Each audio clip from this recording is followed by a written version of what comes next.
So recently, I've been hyperfixating on Generation 1 of My Little Pony, and I've gathered a lot more information on it since my past Year 1 fixations, specifically on the first movie and the end of Flutter Valley. For some backstory, I was a child around the time Friendship is Magic was airing, but I grew up watching a variety of MLP generations thanks to my late extended DVD collection, which included the end of Flutter Valley. Now, about the 1986 movie, I'm actually not entirely sure when the first time I watched it was. It could have been when one of my old friends gave me her copy of the movie DVD back in, I'd say, around 2021, because that's as far back as I remember watching it. But then again, it could have been earlier, I'm really not sure. Now, onto the actual point of the video. As the title suggests, yes, this is going to be a rant about my two favorite Generation 1 pieces of media, but it's going to be a put-together rant, because I have written a script. A bad one. To give a quick summary of what I will talk about in this video, I will have sections for my personal opinions on the movie and the end of Flutter Valley, a comparison between the two, and the end of Flutter Valley storyboards and comparisons to the final show. Okay, here's where the fun, at least for me, starts.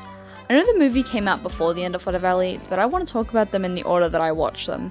Like I mentioned at the start of the video, I had the end of Flutter Valley on DVD at a very young age, and I watched the heck out of it. I don't think I had any proper constructed opinions on it when I was like 5 to 7, but I watched it a lot, so I must have liked it. I haven't watched it on DVD since I was younger because I don't have my original copy anymore, and I have yet to buy one, but I've rewatched it on YouTube and I really like it. Maybe I'm too blinded by nostalgia to really hate it, because yes, I am aware of its many mistakes, we will get to that, but it has good characters, reoccurring and new, and a good story.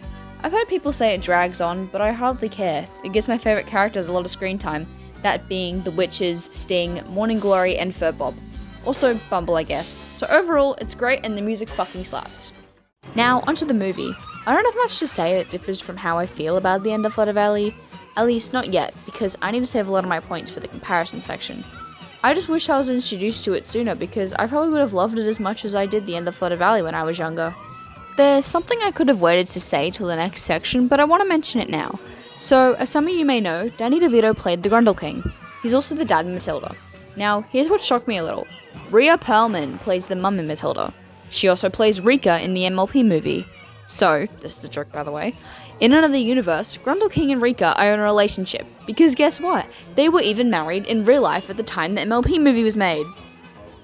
With that out of the way, let's move on to the next section. I'm going to try my best to base this section off of quality comparison, but I will mention my own opinions here and there. My Little Pony the movie was released on the 6th of June 1986, produced by Sunbird Productions and Marvel Productions, distributed by De Laurentiis Entertainment Group, and animation production by Toei Animation and AKOM. The movie's budget was $5.5 million and box officed $6 million, or $2.8 million in North America. My Little Pony, The End of Flutter Valley, aired on the 15th of September 1986, produced by Marvel Productions, Disney ABC Domestic Television, Sunbird Productions, and Sony Pictures Television, and distributed by Cluster Television. Made not even a year apart from each other, these two have a lot of differences in things like animation and voice casting. I think one thing I tend to forget about is that The End of Flutter Valley is a TV special, and the movie is, well, a movie. So obviously all the budget is going to go to the movie because it needs to have a good animation and familiar voice actors to do well and get an audience. Regardless, it still makes sense to compare the two, as The End of Flutter Valley is a sequel to the movie, which, side rant, wasn't even mentioned in the My Little Pony Generations comic. I read it, and yes, while it didn't seem necessary to mention The End of Flutter Valley, I'm a little mad at how it was completely cut out of the story, making it non-canon in this comic universe. You successfully mentioned the Witches, but failed to reference certain media from where my interest in them first began. Disappointing. I guess I'll start with talking about the voice casting. I'm only going to mention characters from the movie that returned in The End of Flutter Valley because everyone else is irrelevant to the comparison. I also won't be mentioning every single character that is in both the movies and The End of Flutter Valley, just a few that I felt were worth mentioning for my comparison. In the movie, Hydia was voiced by Cloris Leachman, Drago by Madeline Kahn, Rika by Rhea Perlman, and Megan by Tammy Amerson. But in The End of Flutter Valley, they were all recasted. I would assume maybe it was for budget reasons, but whatever the reason, Hydia is now voiced by Tress MacNeille, both Rika and Drago by Jennifer Darling, and Megan by Bettina Bush. As mentioned, I grew up with The End of Flutter Valley, unaware of the movie, so imagine my surprise when I watched the movie and recognized three of my favorite characters but with completely different voices. At first, I much preferred the witches' voices in The End of Flutter Valley because that's what I was used to, but over time, I've grown to like their voices for the movie more. Not gonna lie, Hidea's voice change felt like it went from your average wicked witch to a woman who smokes a pack of cigarettes a day. Before those sweet little ponies came along and made everything green and bright and colorful. I wanna ruin the Flutter Ponies' big deal celebration! I wanna make them pay for stopping the schmooze! I think it's the drastic change in animation quality, but to me, their voices fit their characters for each media. Okay, for example, back to my Hidea comparison I made, her more typical witchy voice fits the smooth and more rounded animation they gave her for the movie. Whereas the Smoke Addict one fits the, let's say, crappy animation in The End of Flutter Valley. I don't have much to say about Rika and Draggle, it's just the same situation with Hidea. Where's the flume? It wasn't on your list? I thought it was on yours.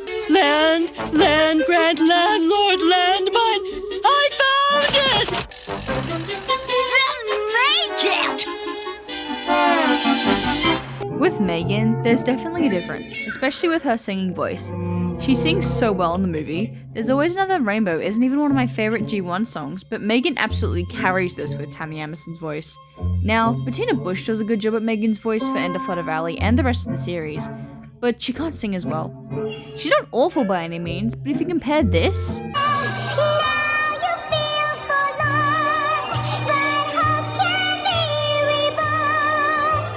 to this, The whole world would be better off. Imagine you were friends.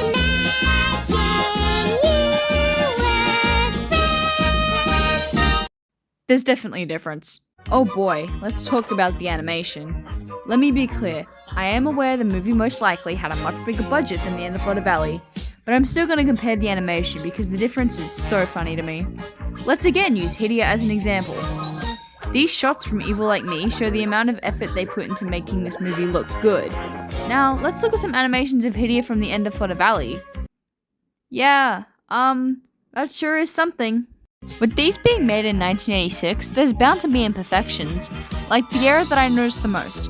Voices coming out of the wrong character's mouths, or the character's mouth not moving with the voice line at all.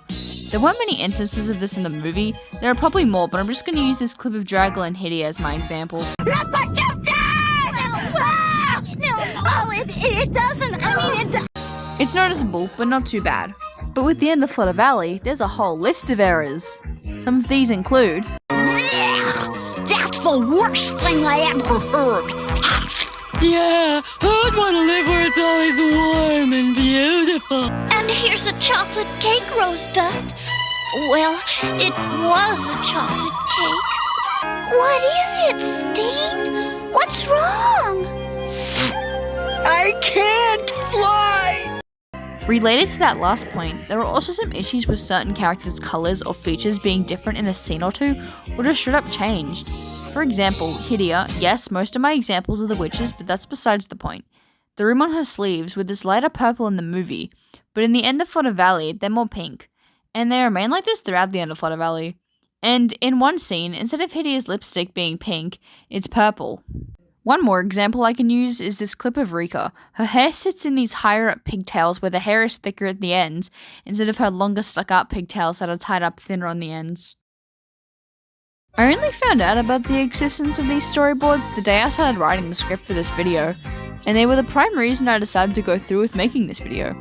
Let me just start off by saying I love the art style on these storyboards. The characters are so expressive and are drawn super well. I also never realized how different some of the concepts were from the final character designs. The Furbobs look like these little fluffy hippos, and they have 8 legs for some reason. And the bees look more human-like in a way with their faces. They gave Bumble these big, juicy, kissable lips. And all the bees have long noses that are separate from their mouths. That's why I say they look more human-like to me. I honestly think that some of the storyboard art is better than the animation that we got.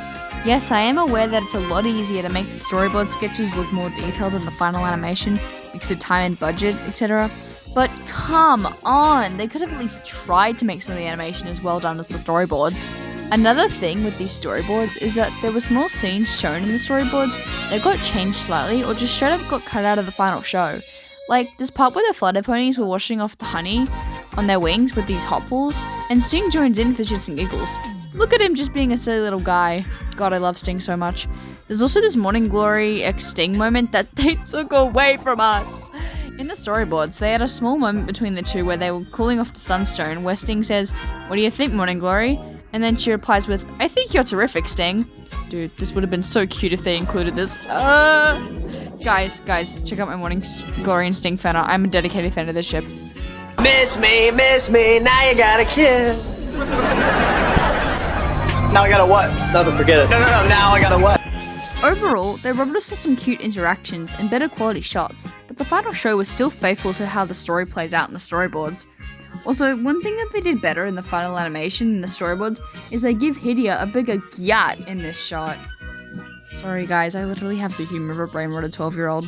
And that's pretty much all I wanted to say. There might have been a few things here and there that I forgot to address, but they probably weren't too important for me to remember. I'm just hoping and praying I don't realize I missed something important after posting.